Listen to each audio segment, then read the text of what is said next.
was the Amazon series that they canceled season 2 of because it was too real? Utopia. That was another one. What was that? I don't know that one. After. Did you see that you have one? to watch that one. It's about a tech billionaire who's worried about overpopulation. He makes fake meat. Wait, and this was on Amazon. It was on Amazon. Okay, so hold on. It gets crazier. Hold on. Let me get through this. Explain because Bezos was like, I don't think so. They canceled it. They canceled. All right, hold on. Yeah, Bezos had to. Utopia is about a tech billionaire. He makes fake meat. He's concerned about overpopulation and climate change. So he stages a fake pandemic to rush through a vaccine without proper approval that secretly is sterilizing people. You're still talking about a TV show. TV show. I think so. And I'm not done. I'm not done. This isn't Luke's latest. Hold on. No. In the show, there is a comic book that reveals what the plan is and what's going on. And the comic book is called Utopia. And so when they find it, they're looking through it to figure out clues for what's happening in real life because whoever wrote this has privy to information. So it's like a whistleblower is writing the comic. A mad scientist that was a part of doing all this. So let me explain to you. It's a TV show where they find a piece of art and media that explains to them a tech billionaire who's worried about overpopulation is pushing through a rushed vaccine with a fake pandemic to sterilize people.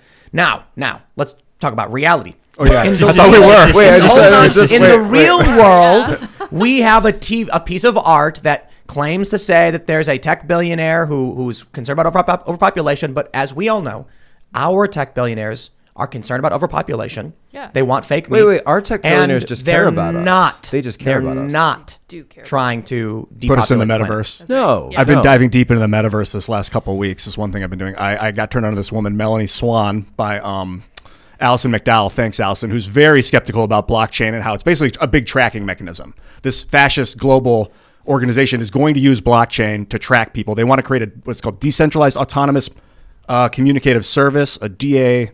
Let's see what this is called. I think I'm coming through loud. I hope you guys like this. Decentralized Autonomous Corporation the blockchain is a brain. They want to upload everyone's behaviors, thoughts, and feelings to this blockchain together to create this Uber mind and then just track it. And do what?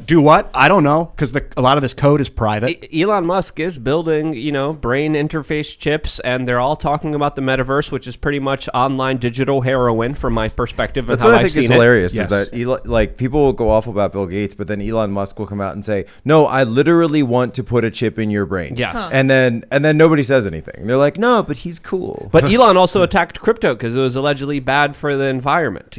So again, right. There's he went on SNL and attacked it too. Exactly. So there's a lot of things that the billionaires are up to that I think they have way too much control, way too much power, way too much influence, and they got there because of government, and now they're using government for their own personal benefit. And the billionaires are getting super rich right now. From 1 year, their wealth increased. I think it was $319 billion. Someone needs to correct me if I'm wrong. 1 year, the top wealth of 9 billionaires increased $319 billion. Look, you saw that photo, by the way, of Jeff Bezos down on his yacht. Oh yeah, getting serviced by the lady with a mask. Serviced by the lady with the mask, and he's there like glistening in the sun on his super yacht, just like the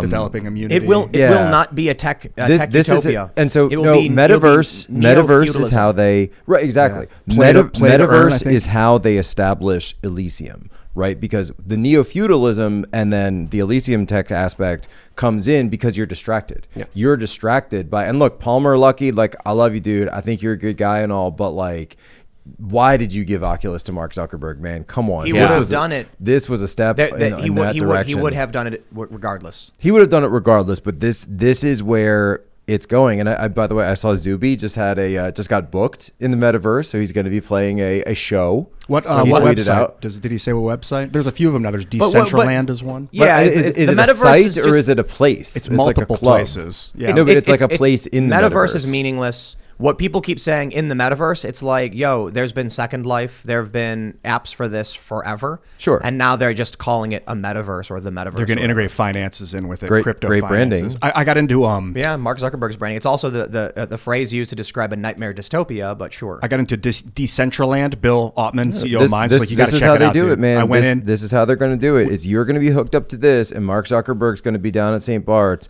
and his life's going to be getting longer and longer, and his yachts are going to be getting bigger and bigger, future, and Leonardo DiCaprio's islands are going to be increasing, and he's going to be bringing more and more people down there while he talks about climate change, and all this is going to be going on. And you're going to say, oh, did you see what's going on in Metaverse? You know, you're going to be tomorrow. in a pod eating the bugs. Your 8-year-old's going to be making money on the metaverse and going to be completely dependent on the system. It's going to be terrifying, dude. Totally plugged in from birth. Plugged in from birth.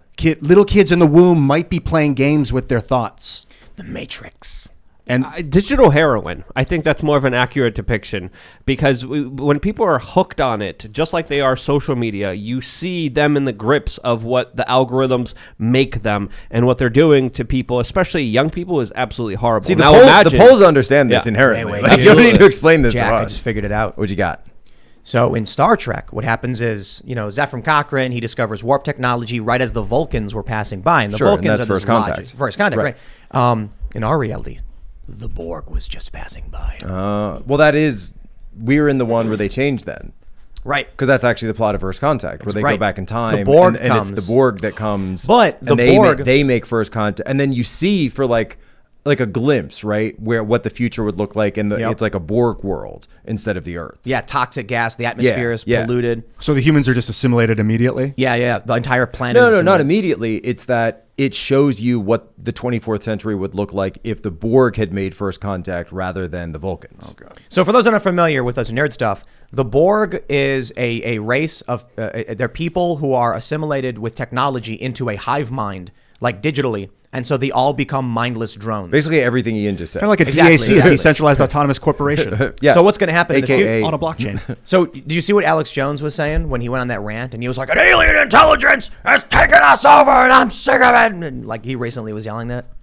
I mean, he's been yelling that for 20 years. But artificial intelligence could be considered alien, right? Because it's brand new. It's not of this Earth. Define alien. Yeah, exactly. and when it's alien to our species. he might not be wrong, especially with how fast AI has been developing Well, and its larger consequences of it creating god-like authority, and what Putin calls the new nuclear weapons that will be far more devastating on humanity. And the country that develops it first will be the ones controlling the world. So there's a lot to unpack there, but he might not be wrong there. Let's be real. This is what Yuval Harari he calls it Homo Deus, right? Human gods, and I think there's a whole meta clip of this where it's Elon Musk on Rogan, and they intersperse it with Alex Jones on Rogan, and you actually hear that they're saying the same things, right? They're talking about the exact same things. Alex just does it in a more bombastic way. Oh, yeah. Elon does it in that like softer, more mercurial kind of way. But they're actually describing the exact same dynamics and forces at play. Absolutely. It's kind of like they say if you keep using old tools to build the modern system, you're just going to end up with an old system because you're using old tools. So you use we're building the tools that we will use to build the future. I've been doing a lot of math in the last couple of weeks, and like the Fibonacci sequence, you take what the past number added to the current number to get the future number. The past number's 1, the current number's 1, the next number's going to be 2. Everyone forgot. And that's what technology's doing. Everyone forgot what Yoda taught them. We're going to be using this technology. What did he teach you? What's the lesson? To everyone create this forgot technology. what Yoda's most important lesson of all. We are luminous beings. We are not this crude matter. 100%. I think we're the brains. Do you ever 100%. see the picture of the brain stem connected to the brain with the brain stem and the eyeballs? Have you ever seen that picture? Yes. It Dude, looks like an alien. That's what we are. Check it Floating out, in check these it out. bodies. In China, that's just your interface, man. In That's China just the right interface. now, In China right now, It's to go Oculus. anywhere, you need an app. Yes. Yeah, and there's the viral video out of Israel where the guy needs the green pass. Do you see this one? For McDonald's. to Yeah. eat He goes to McDonald's. And then if you click, you don't have one. It just resets. Yeah, it just kicks you out. You're just not. This you don't is exist. It's all necessary for transhumanism. If we are going to, in order for transhumanism to exist, people have to step above the human experience. It no longer can be about carnal pleasures, dopamine, family, traditional anything. The human race has to be looked at like lab rats or chickens in a farm. Or not even a farm, but like a laboratory, to be controlled, to be mapped out. And that's what these people are doing. Now they'll probably end up building an artificial intelligence that will start guiding that behavior. But ultimately, the way I see it is, you have single-celled organisms, and eventually they become multicellular organisms. Well, single cells go about their business and do their thing. But in the human body, you have highly specialized cells that do basically one thing. But they're cells, right?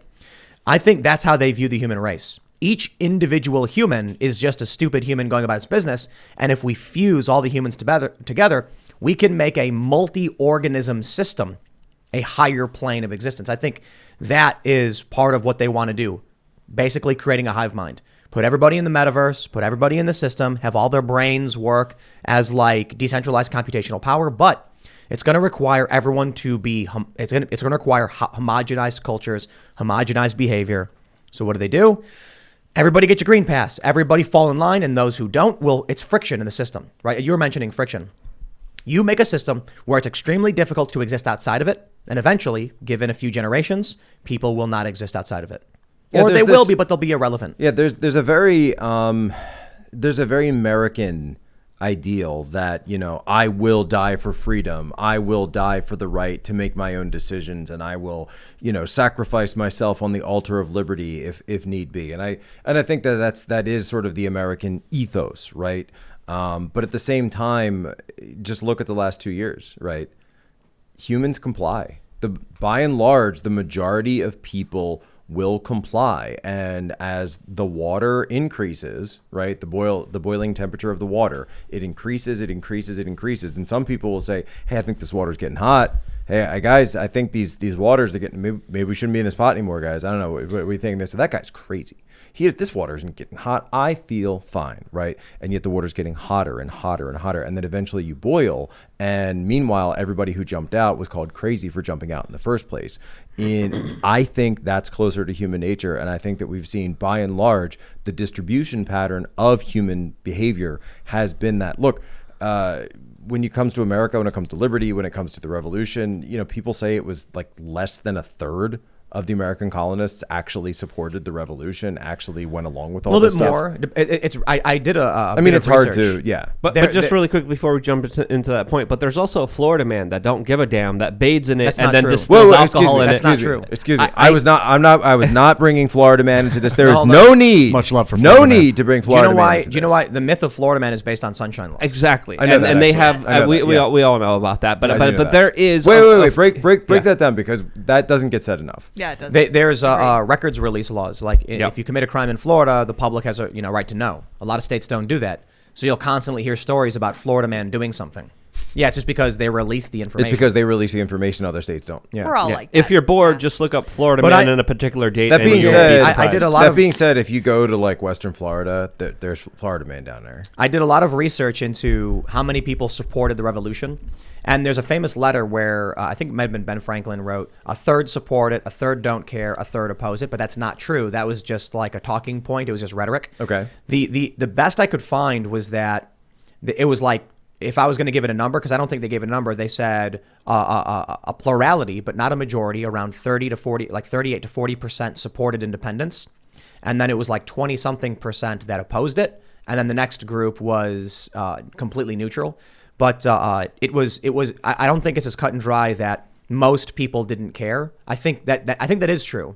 So I think my math might be wrong, but it was a mix. The best I could find, it's not easy, was that a large portion, if not the majority, like the plurality, wanted independence, and the next biggest group was leave me alone. I don't care. I want to have nothing to do with this. Then you had opposition. You had loyalists. You had the Tories or whatever they were. Right, and that's why Canada exists, by the way. Yeah, Quebec said no. Yeah. Because that was originally going to be the 14th colony. And right. So there were, the Canadian colonies were still, there was no separation like there is now. Right. It was just the North American colonies. But a lot of the Tories moved up to Canada and said, no, we're going to fortify this area. This was Benedict Arnold's original mission, by the way, going through the Great Lakes to try to take those Tory colonies. Didn't go so well. He gets mad that he says he wasn't supported by Washington, etc. As he flips, that's the whole story. Canadians overlooked for promotion. But they're actually if you go into this was the American invasion of Canada. Yeah, no, we did invade. We did, didn't we? The United States tried taking Montreal, burn Toronto. Yeah. Well, what is War now of 1812? At the time, Yeah. it was no. This is that's at that, and then so at the time it was called York, is what I was gonna say. Oh wow! And then so the burning of the White House was kind of seen as like a response to the burning of York. Thanks for checking out this segment from the Timcast IRL podcast. If you want to watch live, you can check out this channel Monday through Friday at 8 p.m. And don't forget to smash that like button, subscribe to this channel, and if you want more unfiltered and uncensored content with all of these guests, go to timcast.com and become a member. All of these guests you know and love in exclusive segments on our website where we are unrestricted in what we talk about, so you'll definitely not want to miss it. Thanks for hanging out. We'll see you all next time.